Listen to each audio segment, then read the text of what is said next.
আজিৰ এইটো ভিডিঅ'ত মই তোমালোকক ক্লাছ 10 নতুন মেথছ কিতাপৰ অনুশীলনী 6.3 কুৱেশ্যন নং 4, 5, 6, 7 আৰু 8 ৰ অংকখিনি একেবাৰে সহজ নিয়মত কৰাম। গতিকে তোমালোকে ভিডিঅ'টো প্ৰথমৰ পৰা শেষলৈ চাই থাকা আৰু তোমালোকে আমাৰ এই সেৱা পাঠশালা ইউটিউব চেনেলটো ছাবস্ক্ৰাইব কৰি ল'বা, কাৰণ তোমালোকক গোটেই বছৰটো গাইড কৰিম যাতে তোমালোকে মেট্ৰিকত এটা ভাল ৰিজাল্ট কৰিব পাৰা। তো তোমালোকে ক্লাছটো প্ৰথমৰ পৰা শেষলৈ এটেণ্ড কৰা আৰু আগৰ ক্লাছখিনি যদিহে তোমালোকে চোৱা নাই, ক্লাছ 10 মেথছ বুলি প্লেলিষ্ট আছে, তাতে তোমালোকে আটাইখিনি ক্লাছ পাই যাবা। অনুশীলনী 6.3 কুৱেশ্যন নং 3 ৰ পৰা কৰাইছিলো। আজিৰ এইটো ভিডিঅ'ত মই তোমালোকক কুৱেশ্যন নং 4 ৰ পৰা যিখিনি অংক আছিলে সেইখিনি কৰাম। গতিকে তোমালোকে ভিডিঅ'টো প্ৰথমৰ পৰা শেষলৈ চাই থাকা আৰু আগৰ ক্লাছখিনি যদিহে তোমালোকে এটেণ্ড কৰা নাই, ক্লাছ 10 নতুন নিউ মেথছ বুলি এটা প্লেলিষ্ট আছে, তাতে তোমালোকে পাই যাবা, বা ভিডিঅ' ডেছক্ৰিপশ্যন চেক কৰিলে তোমালোকে পাই যাবা। তো আজিৰ কুৱেশ্যন নং 4 ৰ পৰা তোমালোকে চাই যোৱা। তো কুৱেশ্যন নং 4 আমাক কি কৈছে যে চিত্ৰ 6.39ত Q R by Q S equal to Q T by P R, আৰু আমাক কৈছে এংগল 1 টু এংগল 2 ৰ সমান। আমাক দেখুৱাব গৈছে ত্ৰিভুজ পি কিউ এছ। এই ত্ৰিভুজ পি কিউ এছ টো সদৃশ দেখুৱাব লাগে টি কিউ আৰ। এই ডাঙৰ ত্ৰিভুজটোৰ লগত এই সৰু ত্ৰিভুজটো কি কৰিব লাগে, আমাক সদৃশ দেখুৱাব লাগে। তো আমি সদৃশ কেনেকে দেখুৱাম? ফাৰ্ষ্ট আমি কি কৰিম, যিহেতু ইয়াতে ত্ৰিভুজ পি কিউ এছ, এই ত্ৰিভুজ পি কিউ এছ টো ডাঙৰ ত্ৰিভুজৰ সদৃশ দেখুৱাব গৈছে। গতিকে আমি ফাৰ্ষ্ট কি কৰিম, যিটো দিয়া আছে যে Q R by Q S, আমাক দিয়া আছে Q R by Q S equal to Q T by Q P equal to Q T by Q S by Q S by Q R by Q S equal to Q T by P R দিয়া আছে, Q T by P R দিয়া আছে। গতিকে আমি কি কৰিম, ত্ৰিভুজ P Q S আৰু ত্ৰিভুজ T Q আৰৰ যিকোনো দুটা আমি চৰ্ত উলিয়াম। চৰ্ত উলিয়ালে আমি কি কৰিব পাৰিম, ত্ৰিভুজ দুটা সদৃশ বুলি আমি দেখুৱাব পাৰিম। তো চৰ্ত দুটা কি হ'ব, ফাৰ্ষ্ট যদিহে আমি ইফালে যদি পি কিউ এছ এই সৰু ত্ৰিভুজটোৰ ক্ষেত্ৰত আৰু ডাঙৰ ত্ৰিভুজটোৰ ক্ষেত্ৰতো কি সাধাৰণ কোণ, গতিকে আমাৰ এটা হৈ গ'ল। নেক্সট আমি আৰু এটা দেখুৱাব পাৰো যে তোমাৰ Q S by S R, Q S by Q R equal to P Q by Q T. তো আমি এই দুটা আমি টাৰ্গেট ধৰিব লাগিব, ফাৰ্ষ্ট বনাই ল'ব লাগিব, কাৰণ এংগল কিউ টো আছে। গতিকে আমি সৰু ত্ৰিভুজটো আৰু ডাঙৰ ত্ৰিভুজটোৰ ক্ষেত্ৰত আমি কি কৰিব লাগে যে আমি এই বস্তুটো চৰ্তটো দেখুৱাম যে আমি দেখুৱাম P Q by Q T equal to কি বুলি দেখুৱাম, ইকুৱেল টু ইফালে তোমাৰ Q S by Q R. So' আমি এই দুটা বস্তু দেখুৱালে আমাৰ কি হৈ যাব, ত্ৰিভুজ দুটা সদৃশ বুলি আমি প্ৰমাণ কৰিব পাৰিম। তো আমাক যিখিনি দিয়া আছে আমি ফাৰ্ষ্ট সেইখিনি কৰি যাওঁ আৰু ষ্টেপ বাই ষ্টেপ তোমালোকে অংকটো চাই যাবা। তো আমাক কি দিয়া আছে চোৱা, যে দিয়া আছে আমাক কি দিয়া আছে চোৱা, 4 নম্বৰ কুৱেশ্যন আমাক দিয়া আছে Q R by Q T, আমাক দিয়া আছে Q R by Q S equal to Q T by কি দিয়া আছে, পি আৰ দিয়া আছে। আৰু আমাক দিয়া আছে এংগল 1 ইকুৱেল টু এংগল 2 আৰু এংগল 1 ইকুৱেল টু কি এংগল 2 আমাক এই দুটা দিয়া আছে। তো আমাক কি প্ৰমাণ কৰিব লাগে সেইটো লিখি লোৱা, যে প্ৰমাণ কৰিব লাগে ত্ৰিভুজ পি কিউ এছ সদৃশ ত্ৰিভুজ টি কিউ আৰ, এই দুটা ত্ৰিভুজ আমি সদৃশ দেখুৱাব লাগে। ঠিক আছে, তো আমি প্ৰমাণটো কৰি যাওঁ, তোমালোকে চাই যোৱা। তো প্ৰমাণ তো আমাক যিটো দিয়া আছে, আমাক দিয়া আছে যে Q R by Q S equal to Q T by কি দিয়া আছে, আমাক পি আৰ দিয়া আছে। তো এতিয়া আমি কি কৰিব পাৰো, এই দুয়োটা বস্তু এক্সচেঞ্জ কৰিব পাৰো, কাৰণ আগৰ অংকখিনি তোমালোকে পাই আহিছা। আমি এই পি আৰ টো ইয়াতে লৈ যাব পাৰো, চাবা পি আৰ টো যদি ইয়াতে লৈ যাওঁ আৰু তলত কি আছে কিউ এছ ইকুৱেল টু ইফালে কিউ এছ টো ইফালে কিউ টি হৈ যাব আৰু ইফালৰ কিউ আৰ টো ইয়াতে পি আৰৰ ঠাইত আহি যাব, অৰ্থাৎ কিউ আৰ হৈ যাব। এতিয়া আমি কি কৰিম, এইটো এক্সচেঞ্জ কৰি দিম, অৰ্থাৎ Q T by Q R যিটো আছে ইফালে লৈ আনিম। ইফালে লৈ আনিলে কি হ'ব, Q T by Q R equal to কি হ'ব, P R by Q S হ'ব, হয় নে নহয়? আৰু এইটো আমি দি থম 1 নং সমীকৰণ বুলি। এইটো আমি 1 নং সমীকৰণত দিয়াৰ পিছত আমাক আৰু এটা চৰ্ত আমাক কি দিয়া আছিলে, যে ত্ৰিভুজ চোৱা, আমাক আৰু এটা চৰ্ত দিয়া আছিলে এংগল 1 ইকুৱেল টু এংগল 2। তো এংগল 1 আৰু এংগল 2 কোনটো ত্ৰিভুজত পৰিছে কোৱাচোন? ত্ৰিভুজ পি কিউ আৰত পৰিছে নাই? ত্ৰিভুজ পি কিউ আৰত পৰিছে। গতিকে চোৱা যে ত্ৰিভুজ পি কিউ আৰত কি পাওঁ আমি, যে এংগল 1 ইকুৱেল টু কি পাম, এংগল 2। অৰ্থাৎ এংগল 1 ইকুৱেল টু যদিহে এংগল 2 হয়, তেতিয়াহ'লে এংগল 1 ৰ বিপৰীত বাহু কোনটো চোৱাচোন, পি আৰ। গতিকে তোমালোকে ক্লাছ 9ত পাইছিলাই, যদিহে এটা ত্ৰিভুজৰ এটা কোণৰ বিপৰীত বাহুটো কি হৈ যাব, সমান হ'ব। গতিকে এইটো বাহুৰ বিপৰীত বাহু কোনটো, পি আৰ সমান হ'ব। আৰু এংগল 2ৰ ক্ষেত্ৰত ভালকে চোৱা, এংগল 2ৰ ক্ষেত্ৰত বিপৰীত বাহু কোনটো, পি কিউ। গতিকে আমি এই ক্ষেত্ৰত কি ক'ব পাৰো, পি আৰ ইকুৱেল টু কি বুলি ক'ব পাৰো, পি কিউ বুলি ক'ব পাৰো। ইয়াতে লিখি দিবা যে পি আৰ ইকুৱেল টু কি, পি কিউ। কাৰণ কিয় ত্ৰিভুজৰ সমান ইয়াতে লিখি দিবা ত্ৰিভুজৰ সমান মাপৰ কোণৰ বিপৰীত বাহুৰ যোগ সমান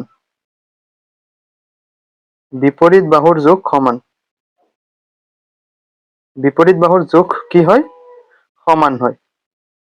তো এইটো আমি দি থম যে 2 নং সমীকৰণ বুলি 1 নং সমীকৰণত আমি এইটো পালো qt by qr equal to pr by qs next আমি কি পালো pr equal to pq পালো তো সমীকৰণ 1 আৰু 2 তোৰ পৰা আমি কি পাম আমি যতে pr ৰ মান পাম তাতেই কি বহাম pq বহাব পাৰিম আৰু যতে pq ৰ মান পাম তাতে কি বহাব পাৰিম pr বহাব পাৰিম হয় নাই গতিকে চোৱা সমীকৰণ 1 আৰু 2 ৰ পৰা চোৱা যে সমীকৰণ 1 আৰু 2 ৰ পৰা আমি পাও কি পাম যে দিয়া আছে q 1 নম্বৰ সমীকৰণ আছে qt by qr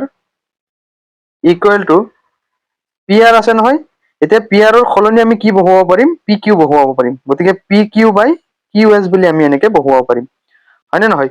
তো এতিয়া আমি আকৌ কি কৰিম এইটোক যেহেতু আছে qt by qr আছে গতিকে এই ক্ষেত্ৰত আমি এই qt টো ইফালে লৈ আনিব পাৰিম হয় নহয় আৰু qs টো সিফালে লৈ যাব পাৰিম গতিকে qs by কি হ'ব qr হ'ব qs by qr equal to আৰু কি হ'ব এইটো ইয়াতে আহি যাব অৰ্থাৎ কি হৈ যাব যে pq by ইয়াতে যেহেতু আমি qt ৰ ঠাইত qs লৈ আহিলো তো এইটো ইয়াতে আহিব ন গতিকে কি হ'ব pq by কি হ'ব qt হ'ব কাৰণ এই qt টো আমি ইয়াতে লৈ আনিলো ঠিক আছে তো নেক্সট কি হ'ব চোৱা ইমপ্লাইজ qs by যেহেতু qr আছে এতিয়া qs by qr আছে নহয় আমি এতিয়া আকৌ কি কৰিম আকৌ আমি কি কৰি দিম এক্সচেঞ্জ কৰি দিম অৰ্থাৎ এই বস্তুটো ইফালে লৈ আনিম যে কি হ'ব pq by qt equal to qs by qr তো চোৱা আমি এইটো পোৱাৰ লগে লগে আমি এইটো দি থম 3 নং সমীকৰণ বুলি ঠিক আছে সো 3 নং সমীকৰণ দিয়াৰ পিছত আমি বস্তুটো কি পাইছো চোৱা যে pq by qt ভালকে চোৱা আমি পাইছো pq by qt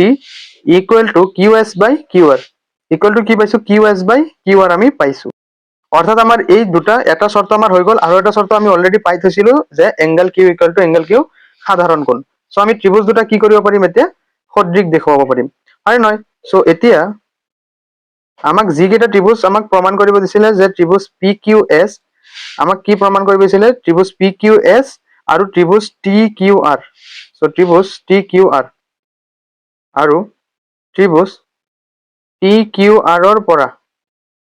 এই দুটা ত্ৰিভুজৰ পৰা আমি কি পাম এটা পাইছো এইটো যে PQ by QT চোৱা মানে PQ টো হল সৰু ত্ৰিভুজৰ আৰু QT হল ডাঙৰ ত্ৰিভুজৰ PQ হল সৰু অৰ্থাৎ PQR ত্ৰিভুজৰ আৰু QT টো হল TQR ত্ৰিভুজৰ গতিকে দুটা বাহুৰ কি হৈছে ইয়াতে দুটা ত্ৰিভুজৰ কি হৈছে হৰণ হৈছে গতিকে PQ by QT equal to কি দিয়া আছে QS by QR অৰ্থাৎ ইয়াতে চোৱা QS by QR অৰ্থাৎ QS টো হল সৰু ত্ৰিভুজৰ ক্ষেত্ৰত আৰু QR টো হল ডাঙৰ ত্ৰিভুজৰ বাহুৰ সমানুপাতিক গতিকে QS by QR এইটো আমি কিহৰ পৰা পাইছো যে 3 ৰ পৰা এইটো আমি কিহৰ পৰা পাইছো 3 নম্বৰ ইকুৱেশনৰ পৰা এইটো আমি পাইছো আৰু এটা মই অলৰেডি তোমালোকক কি কৈছো যে ডাঙৰ ত্ৰিভুজটোৰ ক্ষেত্ৰতো এংগল কিউ আৰু সৰু ত্ৰিভুজটোৰ ক্ষেত্ৰতো কি এংগল কিউ সো দুয়োটা ত্ৰিভুজত কি এংগল কিউ টো সাধাৰণ কোণ গতিকে আমি এই ক্ষেত্ৰত ক'ব পাৰো যে এংগল কিউ ইকুৱেল টু কি এংগল কিউ এইটো কি যে সাধাৰণ কোণ এইটো হল সাধাৰণ কোণ সো আমি দুটা শৰ্ত পাই গলো মানে আমি কি কৰিব পাৰো যে ত্ৰিভুজ দুটা আমি সদৃশ দেখুৱাব পাৰো হয় নহয় তো এইটো তোমালোকে এনেকে নিদি তোমালোকে কি কৰিব পাৰা যে সৰু ত্ৰিভুজটোৰ ক্ষেত্ৰত এংগল PQS আৰু ডাঙৰ ত্ৰিভুজটোৰ ক্ষেত্ৰত এংগল TQR বুলি দিব পাৰা তো এনেকে লিখি দিব পাৰা যে এংগল তো ভালকে যে angle PQS equal to angle TQR তো ইয়াতে লিখি দিবা এংগল TQR কাৰণ এইটো কি সাধাৰণ ত্ৰিভুজ PQS equal to angle TQR সাধাৰণ কোণ তো আমি এটাকে ক'ব পাৰো যে এটাকে ত্ৰিভুজ PQS সদৃশ ত্ৰিভুজ TQR কি শৰ্ত মতে যে বাহু কোণ বাহু অৰ্থাৎ দুটা ত্ৰিভুজৰ দুবাৰ লৈছো বাহু আৰু এবাৰ লৈছো এটা কোণ সো শৰ্ত মতে সাদৃশ্য শৰ্ত মতে তো আমাৰ এইটো কি হৈ গল প্ৰমাণিত হৈ গল তো এতিয়া সব 5 নম্বৰ কোৱেশ্চন আমাক কি কৈছে যে ত্ৰিভুজ PQR ৰ PR আৰু QR বাহুৰ ওপৰত S আৰু T দুটা বিন্দু যাতে angle P equal to angle RTS দেখুওৱা যে ত্ৰিভুজ RPQ সদৃশ ত্ৰিভুজ RTS তো তো আমাৰ চিত্ৰ দিয়া নাই, আমি কি কৰিব লাগিব, চিত্ৰ নিজে বনাই ল'ব লাগিব। তো চোৱা ইয়াতে যেহেতু আমাক কৈছে ত্ৰিভুজ পি কিউ আৰ, গতিকে আমি কি কৰিব লাগিব, এটা ত্ৰিভুজ এনেকে বনাই ল'ব লাগিব। তোমালোকে কাঠ পেঞ্চিলেৰে ধুনীয়াকে বনাই ল'বা। তো আমি কি কৰিলো, ত্ৰিভুজ পি কিউ আৰ নাম দি এটা ত্ৰিভুজ আমি এনেকে সাজি ললো। ঠিক আছে, তো ত্ৰিভুজ এইটো নাম দিলো যে ত্ৰিভুজ পি কিউ আৰ। তো ত্ৰিভুজ পি কিউ আৰৰ আৰু এটা বস্তু আমাক কৈছে যে পি আৰ আৰু কিউ আৰ বাহুৰ ওপৰত, অৰ্থাৎ এইটো যদি আমি যদি নাম দিও পি আৰু এইটোক যদি দিও কিউ আৰু এইটোক যদি দিও আৰ, তো আমাক কৈছে পি কিউ, আমাক কৈছে পি আৰ আৰু কিউ আৰ, পি আৰ আৰু কিউ আৰ বাহুৰ ওপৰত এছ আৰু টি কি দুটা বিন্দু, এছ আৰু টি দুটা বিন্দু, যাতে আমাক কৈছে এইটো আমি এতিয়া সংযোগ কৰি দিবই লাগিব, যাতে আমাক কৈছে angle P equal to angle R T S, অৰ্থাৎ এই এংগেলটোৰ সমান বুলি আমাক কৈছে। হা, গতিকে আমাক দেখুৱাব লাগে যে ত্ৰিভুজ আৰ পি কিউ, অৰ্থাৎ ডাঙৰ ত্ৰিভুজটো সদৃশ ত্ৰিভুজ আৰ টি এছ, ডাঙৰ ত্ৰিভুজটো সৰু ত্ৰিভুজৰ আমি সদৃশ দেখুৱাব লাগে। তো আমি কি কৰিম, দুটা চৰ্ত উলিয়াম, দুটা চৰ্ত উলিয়াই আমি কি কৰিব পাৰিম, আমি ত্ৰিভুজ দুটা সদৃশ বুলি আমি দেখুৱাব পাৰিম। সো আমি দুটা দেখুৱাব হলে চো আমাৰ প্ৰথমতে এটা দিয়া আছে যে angle P equal to angle R T S দিয়া আছে, অৰ্থাৎ অৰ্থাৎ চোৱা যে ডাঙৰ ত্ৰিভুজটোৰ ক্ষেত্ৰত কি দিয়া আছে, এংগেল আৰ পি কিউ দিয়া আছে, আৰু সৰু ত্ৰিভুজটোৰ ক্ষেত্ৰত এংগেল আৰ টি এছ দিয়া আছে। গতিকে আমাৰ এটা চৰ্ত হৈ গল। আৰু এটা চৰ্ত আমি কি দেখুৱাব পাৰিম, চোৱা দুয়োটা ত্ৰিভুজতে এংগেল আৰ টো কি সাধাৰণ কোণ, গতিকে এংগেল আৰ টো সাধাৰণ কোণ মানে আমাৰ দুটা চৰ্ত হৈ গল। দুটা চৰ্ত হৈ গল মানে কি আমি আৰামছে কি কৰিব পাৰো, দুটা ত্ৰিভুজ সদৃশ বুলি দেখুৱাব পাৰো। তো যিখিনি দিয়া আছে সেইখিনি ভালদৰে লিখি লোৱা, যে দিয়া আছে ত্ৰিভুজ পি কিউ আৰৰ পি আৰ আৰু কিউ আৰ বাহুৰ ওপৰত এছ আৰু টি কি দুটা বিন্দু,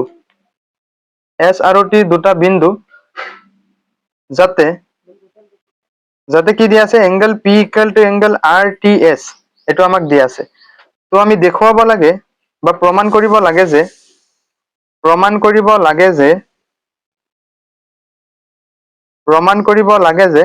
ত্ৰিভুজ আৰ পি কিউ সদৃশ ত্ৰিভুজ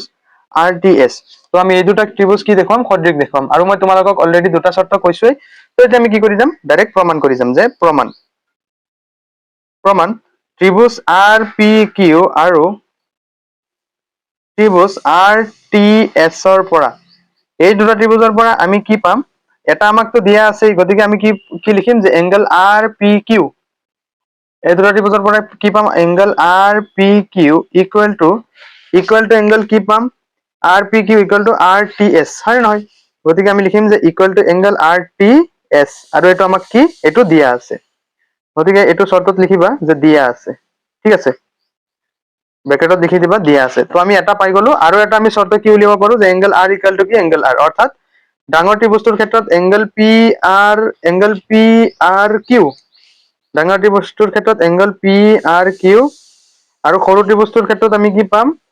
যে এংগেল টি আৰ এছ, এইটো আমি কি কোণ বুলি ক'ব পাৰো, যে সাধাৰণ কোণ। ঠিক আছে, এইটো আমি কলো যে সাধাৰণ কোণ বুলি। ঠিক আছে, তো আমি দুটা চৰ্ত পাই গলো, মানে আমি কি কৰিব পাৰো, এতিয়া ত্ৰিভুজ দুটা সদৃশ বুলি দেখুৱাব পাৰো। এতেকে ত্ৰিভুজ আৰ পি কিউ সদৃশ ত্ৰিভুজ আৰ টি এছ বুলি আমি কৈ দিব পাৰো। কি চৰ্ত মতে, যে এংগেল চৰ্ত মতে, মানে কি দুয়োটা কোণ। গতিকে কি বুলি আমি আমাৰ কি হৈ গল, বস্তুটো প্ৰমাণ হৈ গল যে ত্ৰিভুজ দুটা আমি সদৃশ বুলি দেখুৱালো। ঠিক আছে, তোমালোকে বুজি পাইছা? তো এইটো আমাৰ 5 নম্বৰটোৰ সলিউশন হৈ গল। ঠিক আছে, তো এতিয়া চোৱা 6 নম্বৰ কুৱেশ্যন আমাক কি কৈছে, যে চিত্ৰ 6.40 যদি এই চিত্ৰটোত আমাক কি কৈছে, যদি ত্ৰিভুজ এ বি ই, ভালকে চোৱা, যে ত্ৰিভুজ এ বি ই, অৰ্থাৎ এই ত্ৰিভুজটো সৰ্বাংগসম ত্ৰিভুজ এ চি ডি, এই ত্ৰিভুজটো আৰু এই দুটা ত্ৰিভুজ কি সৰ্বাংগসম, তেন্তে আমাক দেখুৱাব দিছে যে ত্ৰিভুজ এ ডি ই সদৃশ ত্ৰিভুজ এ বি চি, অৰ্থাৎ এই দুটা ত্ৰিভুজ সৰ্বাংগসম আছে। আমি কি কৰিব লাগে, এই সৰু ত্ৰিভুজটো ডাঙৰ ত্ৰিভুজৰ লগত কি কৰিব লাগে, আমি সদৃশ বুলি দেখুৱাব লাগে। তো যিহেতু এই দুটা ত্ৰিভুজ সৰ্বাংগসম আছে, গতিকে সৰ্বাংগসম ত্ৰিভুজৰ আমি কি কৰিব পাৰো, যিকোনো চৰ্ত লৈ আমি কি কৰিব পাৰিম, প্ৰমাণ কৰিব পাৰিম। তো আমি কি কৰিব লাগে, এই ত্ৰিভুজটো আৰু ডাঙৰ ত্ৰিভুজটোৰ ক্ষেত্ৰত এনেকুৱা দুটা চৰ্ত উলিয়াব লাগে, যি দুটা চৰ্তৰ কাৰণে এই দুটা ত্ৰিভুজ সদৃশ হয়। তো সদৃশ দেখুৱাবলৈ প্ৰথমতে চোৱা যে ত্ৰিভুজ ADE আৰু ত্ৰিভুজ ABCত এংগল A2 কি এটা সাধাৰণ কোণ মানে কি হ'ল আমাৰ এটা শৰ্ত অলৰেডি ওলাই গ'ল আমাৰ আৰু কেইটা লাগে এটা শৰ্ত মাত্ৰ এটা আৰু এটা শৰ্ত দেখুৱালে আমি কি কৰিব পাৰিম ত্ৰিভুজটো ধুনীয়াকৈ কি কৰিব পাৰিম সদৃশ দেখুৱাব পাৰিম তো যেহেতু আমাক কৈছে যে ত্ৰিভুজ ABE আৰু ত্ৰিভুজ ACD টো কি সৰ্বাংগ সম গতিকে সৰ্বাংগ সম ত্ৰিভুজৰ ক্ষেত্ৰত আমি কি ক'ব পাৰো AB = AC বুলি ক'ব পাৰো কাৰণ সৰ্বাংগ সম ত্ৰিভুজৰ বাহু দুটা কি থাকে সমান থাকে AB = AC কোৱাৰ পিছত আমি আকৌ কি কৰিব পাৰিম সেই বস্তুটোক AD = AE বুলি ক'ব পাৰিম কাৰণ কি সৰ্বাংগ সম ত্ৰিভুজৰ আমি কি বাহুৰ আধাও কি মানে সমান বুলি আমি ক'ব পাৰো তাৰপিছত আমি কি কৰিম সেই দুটা বাহুৰ কি হৰণ কৰি দি আমি কি কৰিব পাৰিম চাবা এটা শৰ্ত উলিয়াই আমি ত্ৰিভুজ দুটা সদৃশ বুলি ধুনীয়াকৈ দেখুৱাই দিব পাৰিম তো যিখিনি দিয়া আছে আমি সেইখিনি কৰি লওঁ চোৱা যে দিয়া আছে ত্ৰিভুজ ADE চিত্ৰটো আঁকি লোৱা চিত্ৰটো তোমালোকে ভালদৰে আঁকি ল'বা মই এনেকৈ আঁকি দিলো কাৰণে তো যিখিনি দিয়া আছে আমি সেইখিনি ফাৰ্ষ্ট লিখি লওঁ যে দিয়া আছে ত্ৰিভুজ ADE সৰ্বাংগ সম ত্ৰিভুজ ACD অৰ্থাৎ আমাক কি কৈছে যে ADE আমাক কৈছে ABE আৰু ACD ত্ৰিভুজ দুটা কি সৰ্বাংগ সম তো প্ৰমাণ কৰিব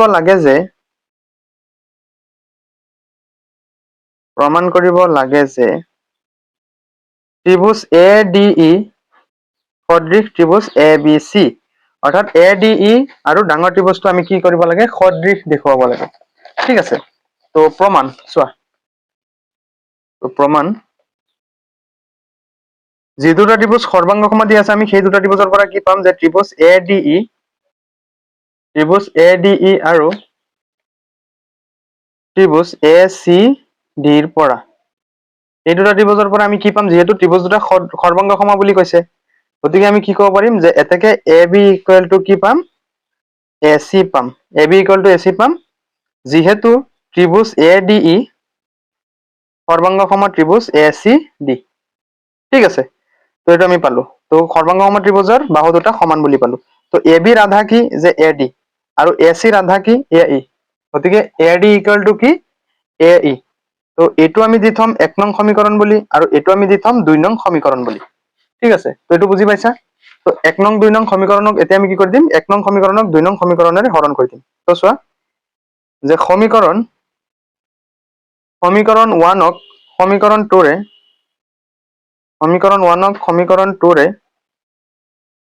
হৰণ কৰি পাওঁ আমি হৰণ কৰি কি পাম যে AB/AD = AC/AE হয় নহয় আমি এইটো পাম কাৰণ দুয়োটাৰে আমি কি কৰিছো হৰণ কৰি দিছো তো এতিয়া চোৱা যেহেতু AB/AD আছে আমি কি কৰিব পাৰিম এই বস্তুটো এক্সচেঞ্জ কৰিব পাৰিম এক্সচেঞ্জ কৰিলে কি হ'ব যে AB/AC = AD টো তাত AC ৰ জাগাত যাবগৈ যে AD কি হ'ব AE তো এতিয়া চোৱা বস্তুটো মিলিছে নাই আমি চাও যে AB/AC চোৱা ভালকে যে AB/AC = কি AD/AE মানে ডাঙৰ ত্ৰিভুজটোৰ ক্ষেত্ৰত চোৱা দুয়োটা বাহু কি হৈছে ইয়াতে তোমাৰ দুয়োটা এইটো বাহুৰ কি হৈছে হৰণ কৰি দিছে মানে AB/AC তাৰপিছত ইফালে সৰু ত্ৰিভুজটোৰ ক্ষেত্ৰত চোৱা যে AD/AE ঠিক আছে তো আমি এইটো এটা কি পালো শৰ্ত পালো তো শৰ্ত এটা পালো মানে এইটো আমি দি থম 3 নং সমীকৰণ বুলি এতিয়া আমাৰ আৰু এটা শৰ্ত কি আছে সাধাৰণ কোণ আছে গতিকে সাধাৰণ কোণটো আমি দেখুৱাই দিম আমাৰ ত্ৰিভুজ দুটা আমি সদৃশ বুলি দেখুৱাব পাৰিম তো ত্ৰিভুজ ADE আৰু ত্ৰিভুজ ABC ৰ পৰা এতিয়া ত্ৰিভুজ ADE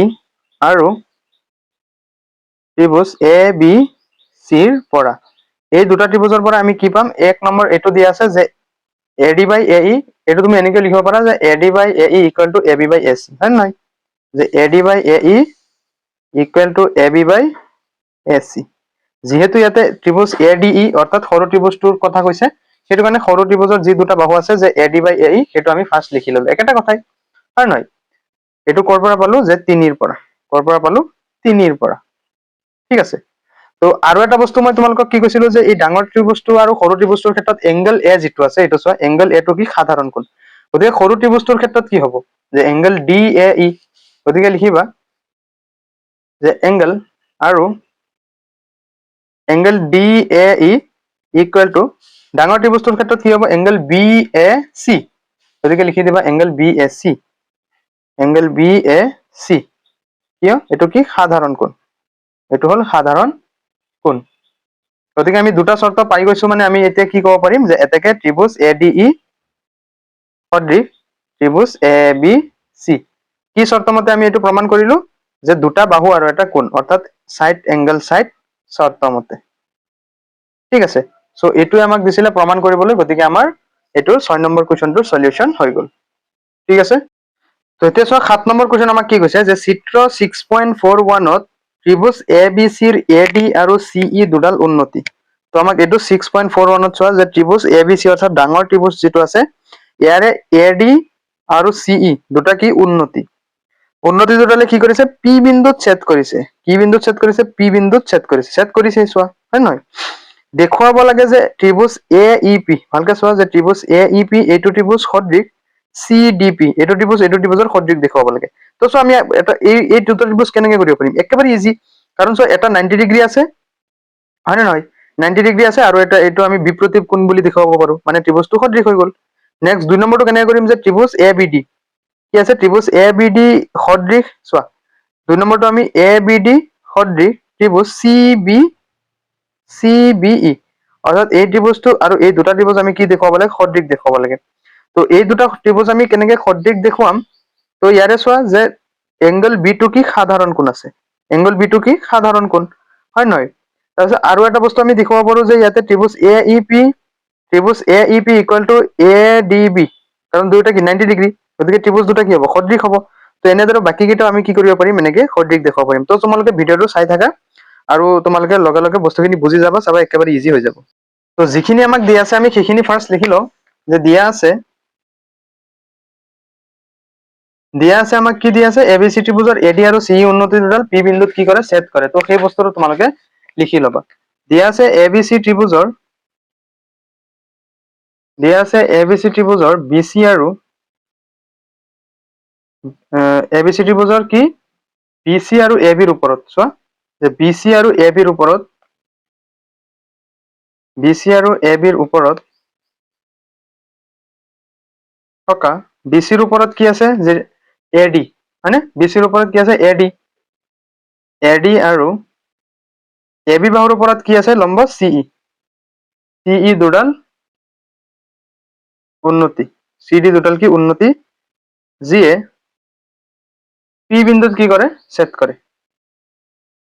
উন্নতি দুডালে কি কৰে P বিন্দুত ছেদ কৰে ঠিক আছে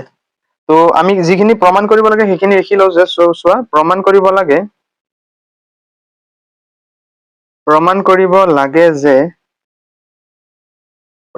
লাগে যে এক নম্বৰ যে ত্ৰিভুজ AEP আচ্ছা সৰ্বাংগ নহয় সদৃশ ত্ৰিভুজ CDP এইটো আমি এক নম্বৰ দেখুৱাব লাগে দুই নম্বৰটো হ'ল যে ত্ৰিভুজ ABD সদৃশ ত্ৰিভুজ CBE তিনি নম্বৰ আমি কি সদৃশ দেখুৱাব লাগে চোৱা তিনি নম্বৰ সদৃশ দেখুৱাম যে ত্ৰিভুজ AEP সদৃশ ত্ৰিভুজ ADB নেক্সট 4 নম্বৰ কি যে ত্ৰিভুজ PDC সদৃশ কি দেখুৱাব লাগে ত্ৰিভুজ BEC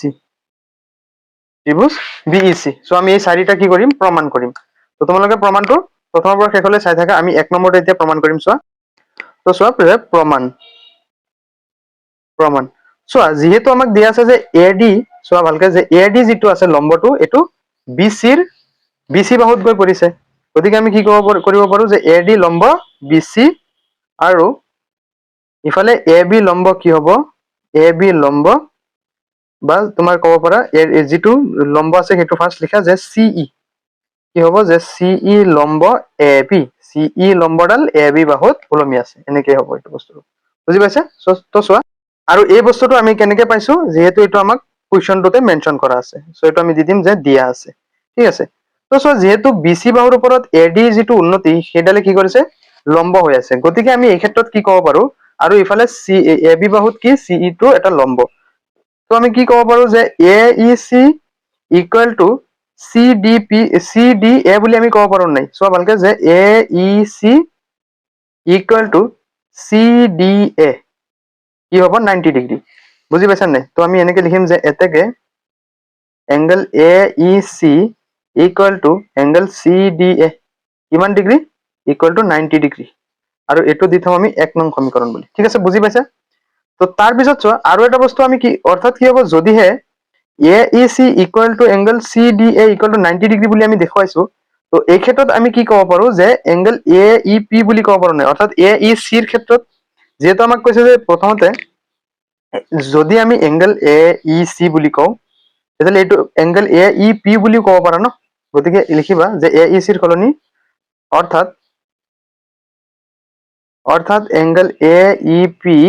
ইকুৱেল টু এতিয়া কি আছে CDA তো CDA ৰ সলনি আমি কি ক'ব পাৰো CDP বুলি ক'ব পাৰো একেটা কথাই এংগল CDP কিমান ডিগ্ৰী এইটো হ'ল 90 ডিগ্ৰী তো এইটো আমি দি থম 2 নং সমীকৰণ বুলি আমি এনেকে কিয় বনাই আছো বস্তুখিনি কাৰণ এইটো আমাৰ কি হ'ব পাৰে আটাইখিনি যিখিনি ত্ৰিভুজ আমাক সদৃশ দেখুৱাব দিছে তাতে আমাৰ প্ৰয়োগ হ'ব তাৰপিছত আমি আৰু এটা বস্তু দেখুৱাব পাৰো চোৱাচোন যে যিহেতু আমি ইফালে দেখুৱালো ADC আমি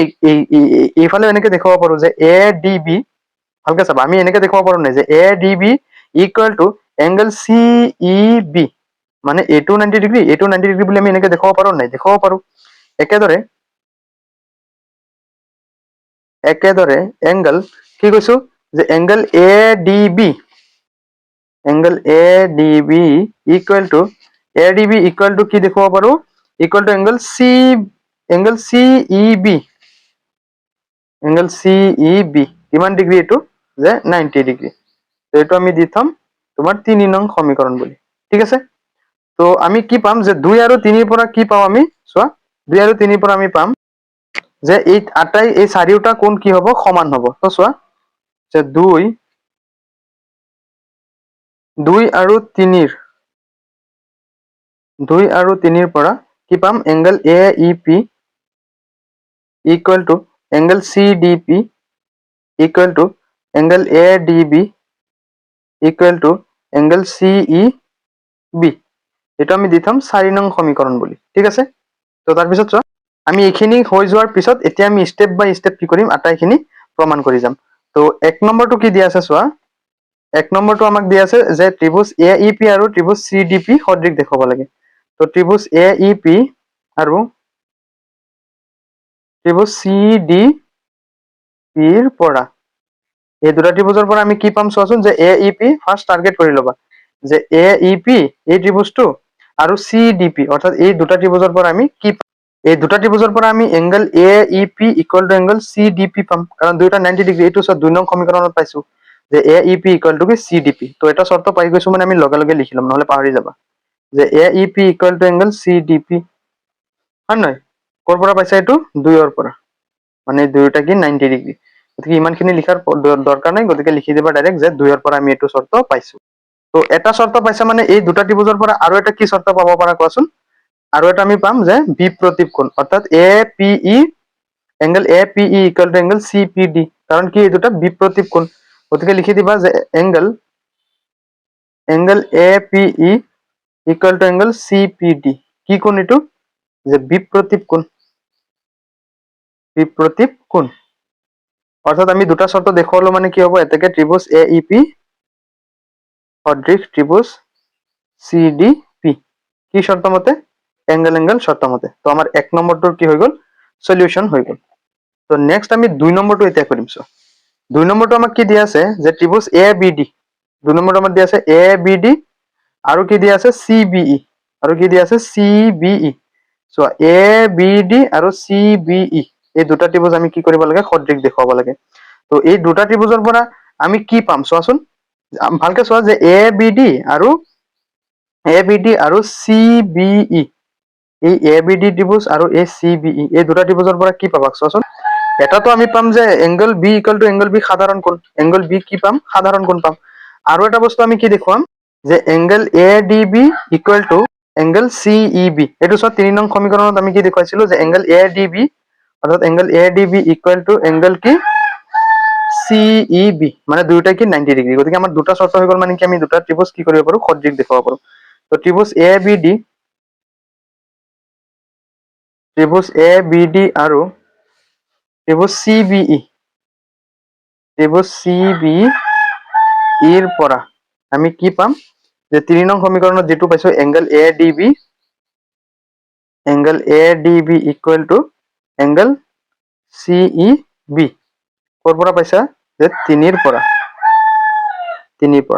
আৰু এটা বস্তু মই কি কৈছো তোমালোকক যে এংগল যেটো সাধাৰণ কোণ আছে যে এংগল ডাঙৰ A টু ত্ৰিভুজৰ ক্ষেত্ৰত কি হ'ব এংগল ABC এংগল ABD আৰু সিটো ত্ৰিভুজৰ ক্ষেত্ৰত কি হ'ব যে এংগল CBE গতিকে এই দুটা কোণ সমান বুলি দেখুৱাই দিয়া আকৌ angle ABD equal to angle CBE এটো কি সাধাৰণ কোণ এটো হল সাধাৰণ কোণ গতিকে আমি দুটা শর্ত পাই গৈছো মানে কি হ'ব এটাকে ত্রিভুজ ABD সদৃশ ত্রিভুজ কি হ'ব CBE কি শর্ত মতে যে এংগল শর্ত মতে তো আমাৰ 2 নম্বৰটো সলিউশন হৈ গল তেতিয়া আমি নেক্সট 3 নম্বৰটো সলিউশন কৰিম চোৱা 3 নম্বৰটো কি দিছে যে ত্ৰিভুজ AEP আমাক দিছে ত্ৰিভুজ AEP অৰ্থাৎ এই ত্ৰিভুজটো আৰু ত্ৰিভুজ ADB অৰ্থাৎ এইটো ত্ৰিভুজ আৰু এই ডাঙৰ ত্ৰিভুজটো আমি কি কৰিব লাগে সদৃশ বুলি দেখুৱাব লাগে তো দুইটাতে তো আমি এটা এংগল A যেটো হেতুটো সাধাৰণ কোণ পামি তো আমি আৰু এটা কৰ পৰা আনিম চোৱা তো যেহেতু আমাক কৈছে যে ত্ৰিভুজ AEP আৰু ADB গতিকে 4 নম্বৰ যেটো শৰ্ত যে AEP ADB যেহেতু আমি সমান বুলি দেখুৱাইছিলো গতিকে ইয়াৰে পৰা এটা শৰ্ত আনিম আৰু এটা angle A equal to angle A সাধাৰণ কোণ গতিকে এইটো 3 নম্বৰটো আমাৰ ধুনিয়াকে দুটা শৰ্ত পাই গল মানে ত্ৰিভুজ দুটা আমি সদৃশ বুলি দেখুৱাব পাৰিম তো 3 নম্বৰটো চোৱা যে ত্ৰিভুজ AEP আৰু ত্ৰিভুজ ADB ৰ পৰা এই দুটা ত্ৰিভুজৰ পৰা আমি কি পাম আমি পাম যে এই 4 নম্বৰ যেটোত আমি পাইছিলো চোৱা 4 নম্বৰ কি পাইছিলো এইটো চোৱা যে AEP ইকুৱেল টু কি ADB যে angle AEP equal to angle ADB কৰ পৰা পাইছা যে 4 ৰ পৰা ঠিক আছে 4 নম্বৰ যেটো শৰ্ত হেতুৰ পৰা আমি এটো পাইছো তো আমি আৰু এটা বস্তু আমি কি দেখুৱাব পাৰিম এইমাত্ৰ মই তোমালোকক কৈছোই যে চিত্ৰটো চালে তোমালোকে আৰামছে বুজি পাবা তো ত্ৰিভুজ AEP চোৱা AEP আৰু তোমাৰ কি কৈছে যে ADB এই দুটা ত্ৰিভুজৰ পৰা আমি কি পাম এংগল A টো সাধাৰণ কোণ পাম তো AEP ত্ৰিভুজৰ পৰা ত্ৰিভুজটোৰ ক্ষেত্ৰত আমি কি ক'ব পাৰিম যে এংগল EAP এংগল কি ক'ব পাৰিম বা PAE angle PAE equal to ডাঙৰ ত্ৰিভুজটোৰ অৰ্থাৎ ABD ত্ৰিভুজটোৰ ক্ষেত্ৰত আমি এংগল A টো কেনেকৈ দেখাম যে এংগল BAD এটো কি সাধাৰণ কোণ এটো হল তোমাৰ সাধাৰণ কোণ তো আমি দুটা ত্ৰিভুজ কি বুলি ক'ব পাৰো এতিয়া সদৃশ বুলি ক'ব পাৰো যেনেকৈ ত্ৰিভুজ AEP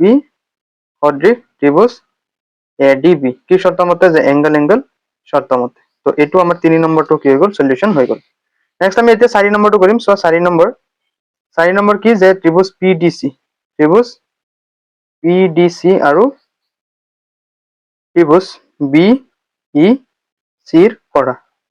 এই দুটা ত্ৰিভুজৰ পৰা আমি কি শৰ্ত পাম তোমালোকে ভালদৰে চোৱা ইয়াতে প্ৰথম যেটো শৰ্ত হেতুটো আমি angle C equal to angle C অৰ্থাৎ সাধাৰণ কোণটো পামি হয় নহয় যেহেতু দুইটা ত্ৰিভুজতে কি আছে সাধাৰণ কোণ আছে তো এইটো আমাৰ কাৰণে এটা কি হৈ গল সলিউশন হৈ গল নেক্সট PDC আৰু BEC 4 নম্বৰ যেটো তোমালোকে পাইছিলা 4 নম্বৰ যেটো সমীকৰণ ইয়াতে চোৱাচোন যে PDC অৰ্থাৎ CDP আৰু কি BEC অৰ্থাৎ CEB দুইটা কি সমান গতিকে এটোৰ ক্ষেত্ৰত চোৱা এটা শৰ্ত পাই গলো যে angle PDC equal to angle BEC কৰ পৰা পাইছা যে 4 ৰ পৰা আমি পাইছো বুলি আমি এনেকৈ দেখুৱাম অৰ্থাৎ আমাৰ এটা হৈ গল নেক্সট এতিয়া আমি কি কৰিম সাধাৰণ কোণটো বাছি উলিয়াম যে এংগল PDC ভালকে চোৱা যে PDC এংগল নহয় PDC ত্ৰিভুজৰ ক্ষেত্ৰত আমি কি কৰিব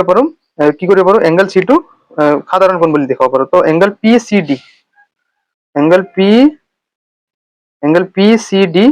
ইকুৱেল টু এতিয়া কি কৰিম BEC ৰ ক্ষেত্ৰত চোৱা যে BEC ৰ ক্ষেত্ৰত কি ক'ব পাৰো এংগল ECB কি কোণ যে সাধাৰণ কোণ গতিকে দুইটা ত্রিভুজ কি হৈ গল সদৃশ হৈ গল এতেকে ত্রিভুজ PDC সদৃশ ত্রিভুজ BEC কি শর্ত মতে যে এংগল শর্ত মতে তো আমাৰ চোৱা আটাইখিনি কি হৈ গল আমি প্ৰমাণ কৰি দেখুৱালো খাতৰ ঠিক আছে তো তোমালোকে এইটো আশা কৰো বুজি পাইছা আৰু এইটো ইমান টান নহয় গোটেইখিনি তোমাৰ খালি 90 ডিগ্ৰী দেখুৱাব লাগে আৰু সাধাৰণ কোণ দেখুৱালে কি হৈ যায় সলিউশন হৈ যায় তো আমাৰ খাতৰ আটাইখিনি কি হৈ গল সলিউশন হৈ গল তো নেক্সট চোৱা আমি 8 নম্বৰটো কৰিম তোমালোকে ভালদৰে চোৱা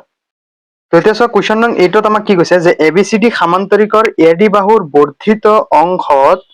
ই এটা কি বিন্দু বুলি কৈছে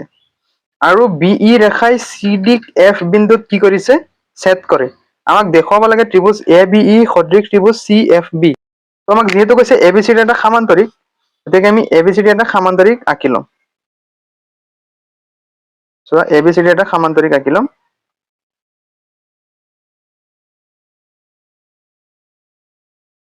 এইটো আমি সামান্তৰিক বুলিয়েই বুজি লম। তো এইটো আমি নাম দিম যে A, এইটো নাম দিম B, এইটো নাম দিম C, এইটো নাম দিম D। যেহেতু আমাক কৈছে যে AD বাহুৰ বৰ্ধিত অংশই, অৰ্থাৎ এই AD বাহুৰ বৰ্ধিত অংশ ই বিন্দুত কি কৰিছে, ই এটা বিন্দু আৰু BE ৰেখাই, এই B আৰু E ৰেখাই কি কৰিছে, CD ক F বিন্দুত ছেদ কৰিছে। তো CD F বিন্দুত ছেদ কৰিবই। তো আৰু অকমান এনেকে দিলে আমি কি হয়, এইটো চোৱা এইখিনি অংশ, অৰ্থাৎ এইটো কি ই বিন্দুত AD বাহু ই বিন্দুলৈ বাঢ়ি গৈছে, আৰু ইফালে CD আৰু ইফালে BE যিটো ৰেখা, এইটো CD কি কৰিছে, F বিন্দুত ছেদ কৰিছে। তো আমি প্ৰমাণ কৰিব লাগে ABE, অৰ্থাৎ ABE এই ডাঙৰ ত্ৰিভুজটো সদৃশ CBF, এই ডাঙৰ ত্ৰিভুজটো এই সৰু ত্ৰিভুজটো আমি সদৃশ বুলি দেখুৱাব লাগে। তো আমি সদৃশ দেখুৱাম, কিন্তু যিখিনি আমাক দিয়া আছে আমি সেইখিনি ফাৰ্ষ্ট লিখি লওঁ, কাৰণ সেইখিনি হ'ল মেইন। তো আমি কেনেকে সদৃশ দেখুৱাম, আমি কি কৰিম যে সামান্তৰিকৰ বিপৰীত কোণ এটা ইউজ কৰিব পাৰিম ইয়াতে। তো সামান্তৰিকৰ বিপৰীত কি হ'ব, angle BAE, angle BAE equal to angle BCE, angle BCF, হয় নহয়, BAE আৰু BCF, কাৰণ সামান্তৰিকৰ বিপৰীত কোণ আমি এটা সদৃশ দেখুৱালো। তো এটা শৰ্ত আমি পাই গলো। আৰু এটা শৰ্ত কি কৰিব লাগিব, আমি একান্তৰ কোণ বনাই আমি কি কৰিব লাগিব, কৰি ল'ব লাগিব। যিহেতু আমাক সামান্তৰিকৰ, আমি জানো সামান্তৰিকৰ বিপৰীত বাহু দুটা কি থাকে, সমান্তৰাল থাকে। গতিকে আমি কি কৰিব পাৰিম, AD প্যাৰেলেল BC, অৰ্থাৎ এংগল AE, অৰ্থাৎ AE প্যাৰেলেল কি হ'ব, BC হ'ব, হয় নহয়। তো সেই ক্ষেত্ৰত আমি কি কৰিব পাৰো, এংগল AEB আমি কৰিব পাৰো angle AEB equal to angle CBE বুলি আমি কৈ দিব পাৰো, অৰ্থাৎ এইটো জেড আকাৰৰ কোণ, একান্তৰ আকাৰৰ কোণ। গতিকে আমাৰ দুটা শৰ্ত এনেকে পাই যাম। তো যিখিনি দিয়া আছে আমি সেইখিনি ফাৰ্ষ্ট লিখি লওঁ। চোৱা যে দিয়া আছে ABCD সামান্তৰিকৰ, ABCD সামান্তৰিকৰ AD বাহুৰ বৰ্ধিত অংশ, AD বাহুৰ বৰ্ধিত অংশত ই এটা কি বিন্দু, ই এটা বিন্দু, আৰু BE ৰেখাই কি কৰিছে, CD আৰু BE ৰেখাই CD কি কৰিছে, F বিন্দুত ছেদ কৰিছে, CD F বিন্দুত ছেদ কৰিছে। ঠিক আছে। তো আমি প্ৰমাণ কৰিব লাগে যে ABE, প্ৰমাণ কৰিব লাগে যে